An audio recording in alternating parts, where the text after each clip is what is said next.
Today on Brilliance Business TV, we have Paul Moehring. Paul is a speaker, a best-selling author, a business growth coach. He grew up in the Midwest, but has spent over half of his life in Phoenix metro area. He has worked with entrepreneurs and business leaders as a coach and mentor for over 25 years. His passion for helping people perform at their very best has been paramount to his success. The Get Squared process that he has used with his clients for years has helped numerous people achieve success in their goal getting. Stay tuned.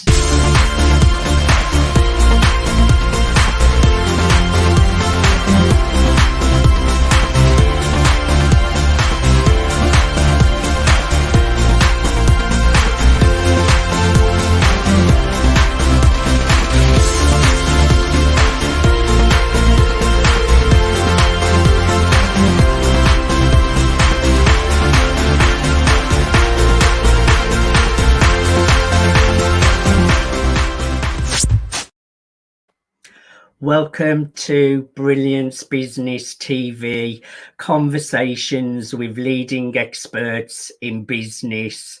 I am your host, Mark Stephen Pooler, and we have an incredible guest today, Paul Moehring. I can't wait to get him into the show. Before I get started, I just need to make an official shout out to our show sponsors, Craig Shelley, Beverly Hills Luxury Watches and Fine Jewelry at craigshelley.com. We are streaming live on Facebook, Twitter, Instagram, YouTube, LinkedIn. We're also streaming through MSP News Global, and we're also on the E360 TV network, going live under fresh takes through Roku, Apple TV, Fire TV, Android TV, and many, many more. So let's bring our guest into the broadcast. Paul, welcome to Brilliance Business TV. Thank you. And thank you for having me on the show. This is great. Paul, I am really looking forward to a conversation with you today to learn more about you and your business. You help entrepreneurs and business leaders perform to their very best. So we will really get into detail of that shortly. I would like to go backwards a little bit. And can you share a little bit about your past, your background, what has led you to do what you do today? Yes, absolutely. And I won't go back too far, but I will go back to college. I went to Moorhead State University in northern Minnesota, and I was a track athlete there. Got to go to nationals, which was held at Azusa Pacific in California, and thought to myself, oh my goodness, this weather down here versus the cold Minnesota weather. I've got to find a way to get out of here sometime. After graduating college, I worked retail a couple of years, and then got into the insurance industry and eventually became a district manager, training new sales reps, helping people buy agencies, and did that for 22 years.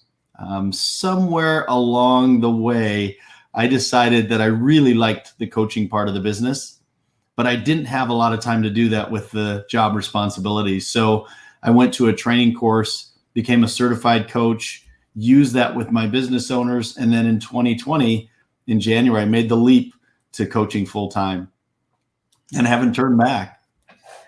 That's a great, great journey, Paul. And you're really passionate about helping people to perform to their very best. So tell us a little bit about your business and how you serve your clients. Yeah, when I started in retail, I had a great store manager that gave me a cassette tape series. Yes, cassette tape series. I'm dating myself. And it was by Zig Ziglar. And if you've ever heard anything about Zig Ziglar, you've heard him say, if you want to get everything that you want in life, just help enough other people get what they want. And that really hit me in the right way and at the right time. And I made that just kind of part of my personal makeup to emulate Zig Ziglar in that way.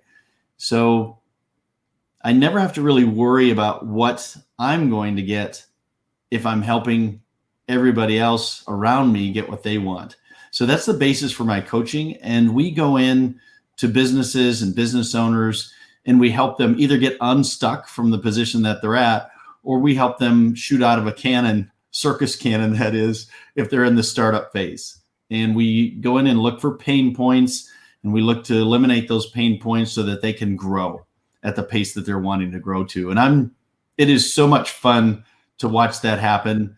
And I was built for it because I coached Little League football back when I was in junior high. So I've always been a coach. I was a captain of all the sports that I was in, and it just fit me well to jump into coaching eventually. I definitely agree with you. When I first started my business, Paul, I didn't have my own profile. I had a big dream. I wanted to speak on stages. But when I started, I didn't have products or services. So I quickly launched my first book. And it was very much about me in the beginning, me being on stage, me getting my name out there, me sharing my story. And then when I started to develop like public speaking coaching programs, and then I transitioned to PR and media, it became more about my clients and helping my clients to shine. And I get so much more satisfaction from that. And it was no longer as much about me having to be in the limelight. It was about me helping my clients to build their profiles. So I really resonate with what you're saying, that when you help others, it helps you to succeed, but you're also helping them. And I think that's a great way to build business and to grow when it's coming from a place of service. It does definitely change the game.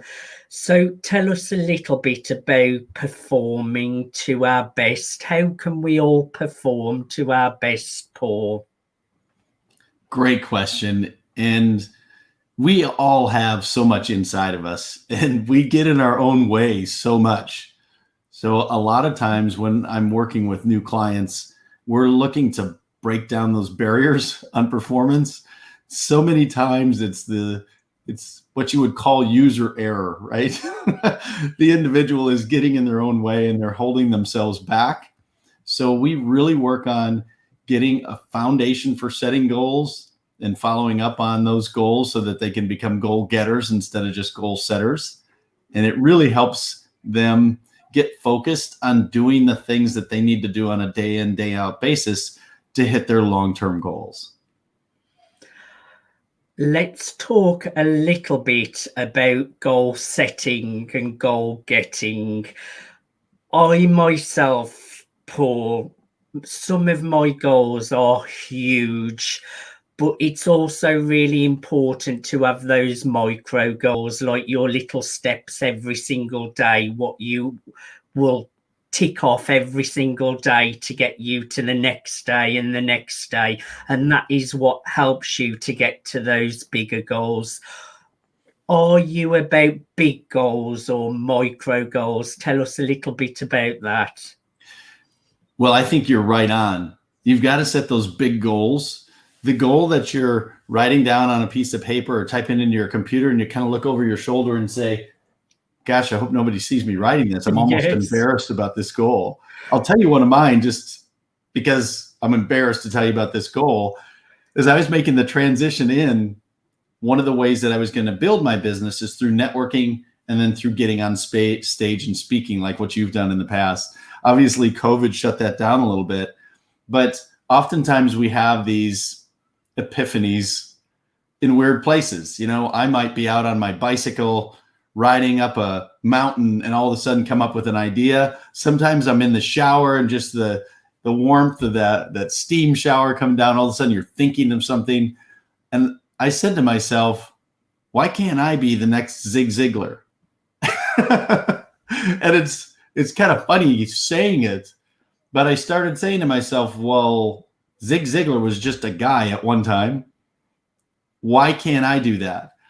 And there's a saying about, if you're going to shoot for the moon, you'll end up among the stars. So why not shoot for it?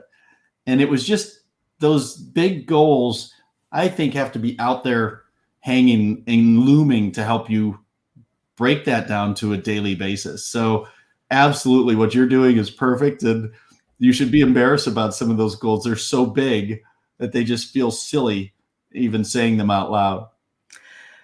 You're absolutely right, Paul. Even when I asked you the question and I said I set big goals, that was the first thing that came into my head, that some of them, they're quite scary to tell others, but good for you that you have just shared one of your big goals, because that is another part of the process, is sharing your goals with others, because it then makes you accountable to that goal. And when you share it with others as well, it kind of makes you want to go for it even more because you have put it out to the world. Do you agree with me? Absolutely, because I said I would, right? As soon as you put that out there, you've got to hold yourself accountable. And why not let the people around you know exactly what you're shooting for? They can help you reach that goal on those tough days. I agree totally. So good for you for sharing one of your big goals and being accountable, and I really respect you for that, Paul. Now, you have your own process that you take your clients through, the Get Squared process. Can you tell us a little bit about this, Paul? Yeah, and I started using this with my business owners as an annual and quarterly goal setting process. What I found is that if I went out to a business owner's office and worked with them a little bit, got an idea of where their goals were, several of them didn't even write anything down before I came. So we were developing these things out of the ground, which isn't as effective as them being completely bought in. In addition to that, when we would finish our session, I was pretty sure that in a week, if I called them and said, hey, could you send me a copy of what we put together? They probably would have a hard time finding it. They just weren't digging in with it. And so I thought, why don't I use the goal setting process that I use for myself and just make it a little bit more official? Because I don't think you should set goals in just business. I think you should set goals in multiple quadrants of your life. So what we did is we built a goal square, and it had 4 different categories to it.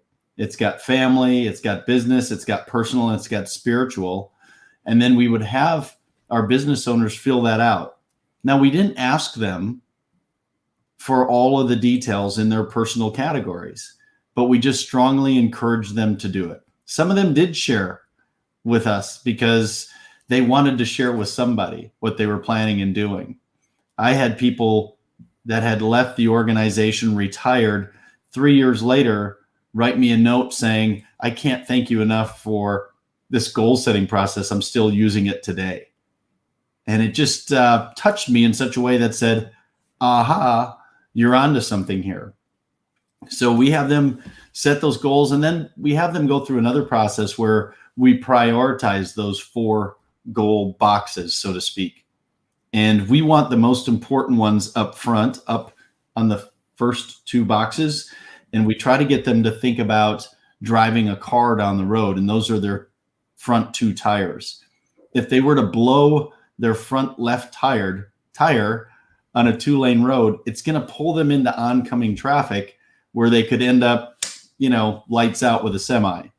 If they lose their right front tire, it could pull them towards the ditch where they would roll in the ditch, and it could be lights out for them as well. Obviously, where you're at, you have to switch those 2 seats, right? Because you guys drive on the other side of the road. And then the back 2 are also important. If you're going to be out and you're driving your car and you blow a back left tire, you can't keep driving. It's important to keep the air and keep the tire safe and working. So it just helps them put things in priority. And oftentimes when they would start the process, they'd say, Paul, business for me is not in my front left or front right tire. And I said, well, thank goodness it's not, because that shouldn't be the most important thing in your life. And they would take their guard down and say, oh, it's almost like this guy cares about me as an individual and is trying to help me out personally with what I'm trying to accomplish. I really like this, Paul, and it really resonates with me because before the pandemic, I used to just work 7 days a week, even on Saturdays and Sundays. And I think it goes back to when I first started my entrepreneurship journey. I was working as a hairdresser, which I was no longer in love with being a hairstylist. It wasn't what I wanted to do. It wasn't my passion. So I had to carry on building my entrepreneurship journey whilst still doing my hairdressing business as well. So in the beginning of my social media entrepreneurship, I was really trying to make it work, making mistakes along the way. And eventually I did start making progress. I launched all my programs, started getting my first clients. I then finally retired from hairdressing. I think it's about 1.5 years, 2 years ago. And then I did this full time. But before the pandemic, I still think those old beliefs of I've got to make this work, I'm really trying hard, I think that was still very much in my subconscious mind of not feeling good enough and still having those negative beliefs of trying to make it all come together. So I did neglect my personal life, taking time for myself. I've always been very spiritual, but at times that would suffer as well, just work. But when the pandemic hit, it made me realise to slow down a little bit. Now I take weekends off to myself.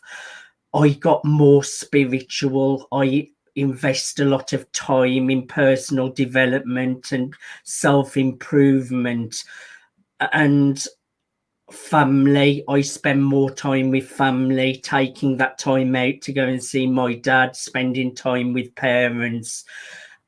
It's so important that we get this balance right, because it's not being successful if you haven't got all of this balance right. Do you agree with me? Absolutely. And it's so inspirational for me to listen to you tell that story, because that's exactly what a lot of our clients will come up with as they go through the process of getting squared. It's really, really important. And I think in the entrepreneurship space, we don't sometimes take care of the other wheels of our life. And I think it's really, really important. And I think that is really, really unique about what you're doing, Paul, and even saying you put other things first, because a lot of people do just focus on business. Paul, we are coming to a commercial break, so stay where you are because we have still got lots to cover. Thank you everyone for joining us for part one of Brilliance Business TV. We are joined with Paul Moehring. He has shared some of his big goals. Paul is a business growth coach and helps entrepreneurs and business leaders get to the next level. Join us after the commercial break.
Welcome back to Brilliance Business TV. We are joined here with Paul Moehring. Paul is a business growth coach, speaker, best-selling author. Before the commercial break, Paul has shared his journey, what led him to serving others in their own personal growth. He shared his amazing Get Squared process, which I would like to talk a little bit more about now. So I have a big question for you now, Paul. What separates you from other coaches, and what makes your process a lot more unique to what other coaches are doing? Well, it's interesting you ask that, because it goes back to what makes me me, I think, because every circle that I've been in, every position that I've had, it seems that I've got a gift for empathy, a gift for compassion, and I have a desire to understand other people. Remember when I first took this position, the position before my coaching, a gentleman asked me to read a book, and it was The 7 Habits of Highly Effective People. And I remember going through that book and thinking, these are some really good points. And one of them that always jumped out at me is seek first to understand and then be understood. So I'm always trying to figure people out and figure out where they're coming from. That's built into me somehow. And the passion for watching them be successful, I don't know how you get that. I don't know how you develop that, but it's always been a part of me. So I think back to even when I was coaching and watching these kids, if they did a play right and scored a touchdown or whatever, I think I was more thrilled than they were, or their parents were watching from the sideline. So it's just been a part of me for a long time. And I've always been aware of the fact that you want to lean on your strengths as much as you can. You find what those are and you lean on them and use them to your full capacity. And I always say that life is like sports in fast motion, right? I mean, sports are like life in fast motion. And you watch a basketball game, you watch a golf outing, a golf tournament, football game, whatever it might be. And you can, if you start paying attention, you can just realize that's the span of life that goes on. You have good things that happen, bad things that happen, and you have to get up after the play and run the next play. You can't just stay down or you'll be knocked out. Great points there, Paul. And I think we all do it at some point where it's so easy to focus on what we're not doing well and the negatives. But we all have so many strengths. And when you start focusing on what you are good at and your strengths, and then you can look at ways of outsourcing the things you're not good at and giving it to people who love doing those things. I think we all need to focus more on our strengths. And also, you mentioned as well about empathy. I think empathy in business is so, so important. And unfortunately, sometimes in the personal development world and the coaching world, it's sometimes quite shocking, the lack of empathy that some people in business do have. And I think empathy is one of my strengths as well. Do you agree with me there, Paul? Yeah, for sure. And there's a lot of bad stories that come from a place of that business owner or that particular business thinking of themselves only, and then thinking about taking the dollars out of their clients' pockets and putting them in their own, instead of really trying to deliver on the promises that they made. I agree. So could you share an example of how you have supported one of your clients and share a great result with us? Yeah, I will call this gentleman Wyatt because I don't want to use his name, but we'll use Wyatt as an example. He's one of my clients, and it was interesting because he and his wife both worked in the business. And when we had updated and taken our goal square out to them, it was obvious that the business owner was going to do it. And his wife was there as well. And I asked her, hey, go ahead and fill this out. She says, oh, I don't do any of that stuff. That's for Wyatt. That's for the business owner. I just do these other things. I said, just do it as an experiment for me, is what I told her. And then my next meeting with them in a couple of weeks, I walked in the door and she was almost standing 2 feet inside the door with her goal square in hand to talk to me about it. And I thought, wow, I mean, I was worried that she wouldn't even fill it out. But now that she's got it filled out, she wants to talk to me about her goal square. And it's interactions like that that make me think to myself, yes, we're onto something. But then we take that to the next step, because it's not just filling that out, it's making it work for you. And the whole goal getting process that I talk about in the book and that I work with my clients on, again, going back to sports, when you have a team that just wins and wins and wins, when they step on the court or the field, they're expecting to win. But it's because they've mounted up victories and their confidence level is just, sky high. So if I can get my business owners into that zone, then they start to win and win and win and expect it.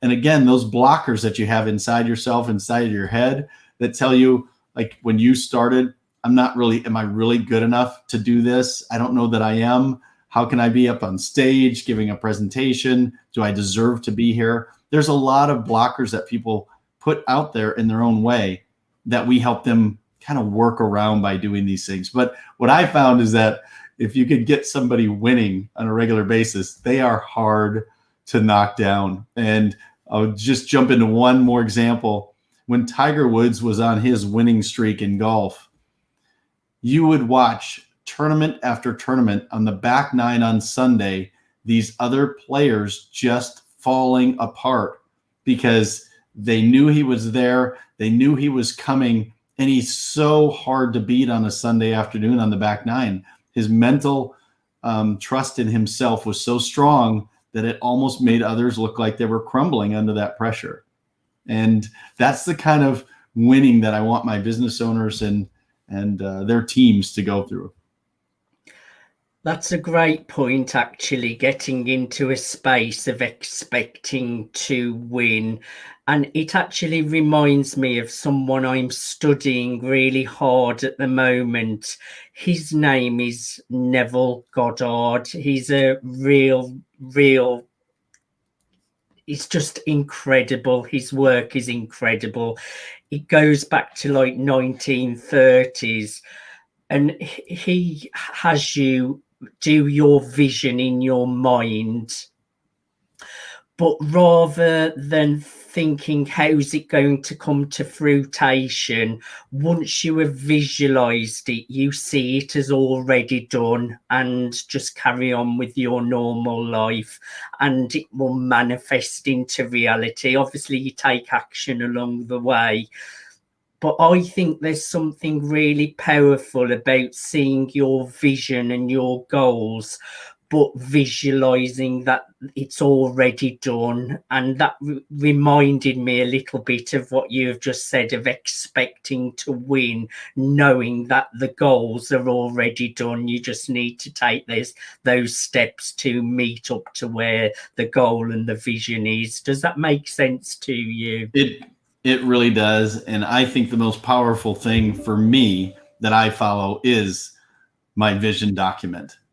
Once that's put together and you can just close your eyes and imagine what that's going to look like and feel like and be like, it just has a way of, as you mentioned, of coming together down the road. It just has a way of doing that, but you've got to put the wheels in motion. I agree. Now, you did mention a little bit about your book. It's called Get Squared. Tell us a little bit about that and where we can get a hold of it. Yeah, great. It had been a dream of mine to write a book for about 15 years. And so I've got 10 to 15 outlines of books that are on my computer someplace. And when the pandemic hit and it dropped the networking down to nothing, then I had to quickly get that book out there. I said, I've got to finish this book. So it was the one that I chose that I used the most, the tools that I used the most, and just said, I got to get it out there. So the publisher helped me get it out. It got to an Amazon bestseller list. So it was pretty cool to have my book out there. It's available on Amazon. It's also available now. I had a gentleman read it for me. So it's available on Audible, which a lot of us busy professionals like. We can do it in the car. We can do it when we're working out. So it's on audible.com as well. It's great that it's in Audible as well. I much prefer Audible to actually reading. So it's great that you've taken it to Audible as well, Paul. My next question: we have all been locked down for a year and a few months. We've been through a global pandemic. There are lots of new entrepreneurs in the entrepreneurial space. Also, business leaders may be going through tough times. A lot of businesses have gone out of business. Can you just share a few words of wisdom, tips, to help those that may be trying to get through these testing times, to help us all perform to our very best, Paul? Yeah, and it is a shame to see some of the people and their struggles. And as you know, when you have that empathy gear, you can really feel it as well. The biggest thing that I've had to do for myself to keep myself up, because when we're dealing with clients, we have to be positive. We have to be looking at the bright side of things and keep them moving in the right direction. So what I try to do every day when I wake up, I try to be at 120% of my positive attitude scale, because during the day, that's just going to chip away at it. You know, the day is going to chip away at it. And hopefully by the end of the day, I haven't shrunk below 70%. Because if I get below 70%, now I can't really pull people up to where they need to be. But what I found is that I have to limit the input from negative things, whether that be the news or whatever else it is. And I have to really reduce input from negative people. It sounds rude, but I will try to help somebody that's in that negative space. I'll try to help them pull out.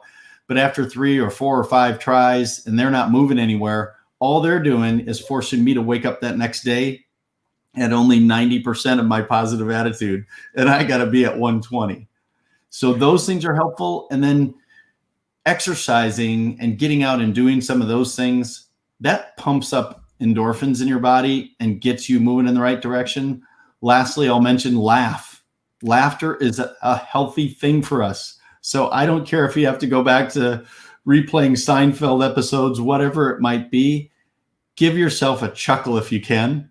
And so I got into the habit of watching something funny before going to bed, not watching the news, watching something funny, mindlessly funny, go to bed. And again, I wake up in a better place the next day. Those are great points, and we're talking the same language. People will either lift you up or drag you down, so it's really important to surround yourself with positive, uplifting people.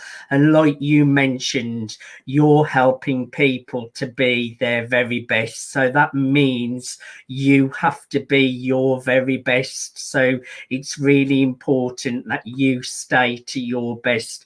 Also, exercise is so important. I only started really taking exercise seriously over the last 12 weeks. I hired a personal trainer, so I've been training now 4 times a week. I've lost 11 pounds. I'm toning up muscle, but it really does make you feel more happy and more energetic. And also, when you mentioned laughter, it took me back to just yesterday. My pet dog, I was playing with her toys, grabbing them off her, and she was grabbing them back. And she just made me laugh, and it just made me think, laughter, it really does make you feel so much better. So my dog is great for that. So pets can really bring happiness into your life. Paul, I have really enjoyed having a conversation with you today. Now, you are offering a complimentary consultation. Who is best to reach out for you for this consultation, and what will you cover when they come and grab a consultation with you? Yeah, so oftentimes business owners are kind of at a position where they're searching for a better way. And usually what's happened is the business is gobbling up their time, their energy, and they still can't make a headway. So those people we'll get on a call with, and we'll see if it's a good fit. I have to be able to predict to 95+% that I'm going to be able to help this person through these issues and problems and get them back to where they want to go again. And then on the other side of that are startups. When you're starting up, it's very difficult because there's 18,000 different options for you to choose from. And sometimes you can just get where you're stuck, you can't even move forward. So we help startups as well, getting them in the right position. So again, as I mentioned earlier, it's like shooting them out of a circus cannon. Paul, I have really enjoyed having you on the show today. I would encourage anyone out there, any entrepreneurs, any business leaders wanting to get to the next level, wanting to get to their very best, go to spaulmoehring.com and schedule your complimentary consultation. Paul, I've really enjoyed our conversation today. Thank you so much for coming on to the Brilliance Business Show. Thank you, Mark. This has been great. I appreciate the time. I appreciate you giving us your time as well, Paul. Thank you, everyone, for watching Brilliance Business TV, conversations with leading experts in business. Today, we have been joined with the incredible Paul Moehring. He has shared his journey, his past, what has led him to do what he does today as a business growth coach. He has shared one of his big goals, showing he is a goal getter and not a goal setter. Thank you, everyone, for watching Brilliance Business TV. Until next time, bye for now.